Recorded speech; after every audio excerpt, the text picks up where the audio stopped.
Թոշակների ռեֆորմը շատ կարևոր ռեֆորմ է, քանի որ մեր 65+ կամ 63+ քաղաքացիների կենցաղը, սոցիալական վիճակը շատ կարևոր է, բայց պետք է այդ ամեն ինչը համանշ լինի տնտեսությանը, այսինքն պետք է դա հաջորդի տնտեսական մեծ հաջողություններին ու պետք է լինի adekvat ներկա սոցիալական իրավիճակին, ասենք եթե հաշվում են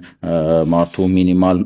կենցաղը ապահովելու համար հարկավոր է 80,000, 100,000 դրամ, ուրեմն պետք է լինի այդքան, յուրաքանչյուր քաղաքացի, յուրաքանչյուր քաղաքական ուժ այդ ամեն ինչը գիտակցում է, բայց այն ինչ որ անում է ներկա իշխանությունը, դա ոչ թե ինչ որ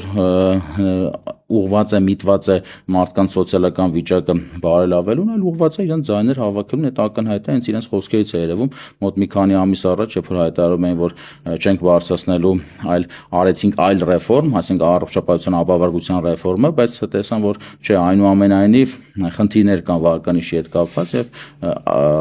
երևի ինչ որ մարդիկ խորհրդվեցին, որ որոշակի ձայների քանակ կապահովի այս ամեն ինչը։